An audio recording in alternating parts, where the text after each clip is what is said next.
Yeah, I'll start with prayers go out to TJ and his family. So he's doing the best he can right now. So he's over there. Congrats to Coach Ferentz, breaking the record. Guy's been doing it a long time. So we just got outclassed. It's big time major college football. I thought we had it 23-7 with a 4th and 4 there. I thought if we could have converted that, maybe put a little pressure on them there going into half. And certainly they go down to score to make it 30-7. So, and then once those guys start leaning on you, it becomes a little difficult there the second half. So I don't think the guys quit. I think they kept going. They played hard, but just the execution level wasn't there today. You mentioned that 4th and 4, Kelly broke on the slant. How have those missed opportunities hindered you this season? Yeah, I got to go back and look at it. I don't know if there was a rush in his face, but probably wanted a more accurate ball there. But, TK's also got to create a little separation, but, it's a power 4 corner. But, yeah, I think we're just overall, we've been aggressive on 4th down. Today we were 0 for 2. We were 0 for 10 on 3rd down. So I'm not going to win like that. But yeah, just opportunities. Just we gotta keep plugging away, and we gotta convert some of them. Joe, can you talk about the big special teams play that put you in position for the biggest highlight that came out of tonight? And certainly, it's probably the best special teams single play that you've seen so far this year. Yeah, you're talking about their return, right? No, I'm talking about the block punt. Oh, the block punt. Coach Kaz, he does a great job in trying to spark something there. We almost went punt safe. Kez did a great job. Kez is like our fastest guy, so he's been close. He was close against Temple, close last week, and be able to create that. I'd love to scoop it and get it for a touchdown. But yeah, just like I said, they were down. They had every reason to quit, and they kept going. So yeah, I was hoping that, and then the stop, and then trying to go for it on 4th down would have created something there. So, but yeah, it was good to get that spark. 23-7 with the ball across the 50. Hopefully on that conversion, get a little bit tighter, make them think a little bit. Did you expect them to be as aggressive as they did in the passing game coming into it? Yeah, I did, because they have to get that kid going for Big Ten play. So I'm sure that's what they wanted to do.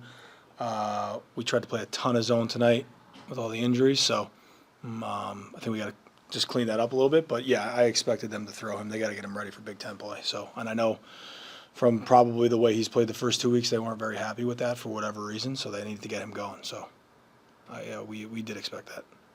Saw a lot of bumps and bruises for that defense accumulate, especially late in the game.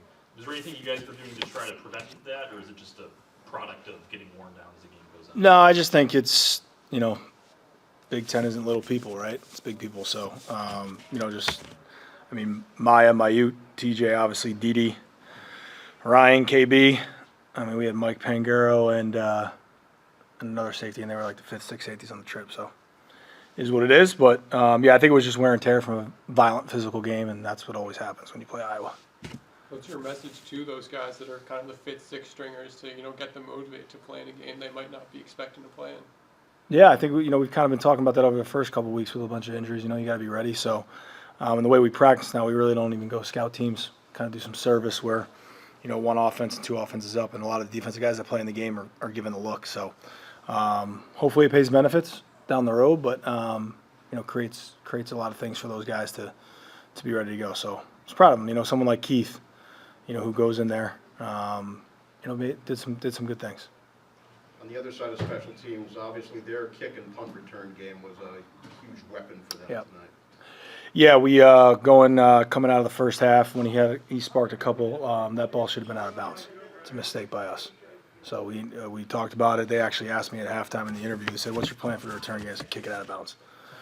So we didn't, and that's what happens. And unfortunately, that's the play that TJ got injured on. So, but yeah, we got to do better with our coverage, And then the other thing about the injuries, you start to get it to where you got guys in there that just aren't the same as the guys who start the game. So, but yeah, that's what they've always been known for. It's a shame we couldn't just kick it out of bounds like we were supposed to. Grant playing the majority of the time, then turned over to AJ in the 3rd quarter. Thoughts on both of those guys' performances, and if that gave you any more insight as we move into future games? Yeah, I thought, again, you see the ability for Grant to create second play, which he did on that touchdown, a couple times. But certainly we were trying to spark something there. AJ had a couple nice throws in there. Ultimately missed on a 4th down conversion. Ball got tipped. So we were able to get him in there. But yeah, it's something we got to evaluate over the bye week, right? Who gives us the best chance to win out of all 3 of them? You know, so I think we're still trying to figure that out. So, but yeah, I think they both did some good things. I mean, Grant didn't have a lot of time. I think we gave up 5 sacks in the first half. Now again, I got to watch the tape with Jake and hold on to the ball or miss some throws. You know, I don't know that yet. So, gotta look at that. Do you like the placement of the bye week, regardless of the results out of these first 3? Yeah, for sure. I think with the injuries, that definitely helps. And then yeah, everything's in front of us still. You know, haven't touched MAC play yet. Obviously, got to go on the road to Mizzou, and that'll certainly be a challenge. You know, we're sitting in the middle of South Carolina and Alabama, so we're in the middle of that.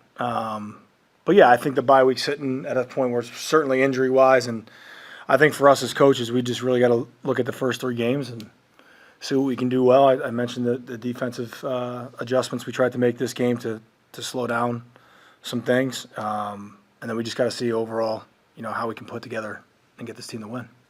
My apologies, I'm sure it's been asked. Do you have an update on TJ? Yeah, you know, he's over across the street. His parents are with him. I think a bunch of our staff went over. So when I left him, he was moving everything, which is a really good sign. And other than that, just I don't know anything more than that. But he was good. He was good. He was told me to tell his mom he's okay. So that was a positive. All right, thanks, Coach. All right, thanks. Joe, thank you. Appreciate it, man. Thank you. Thank you guys.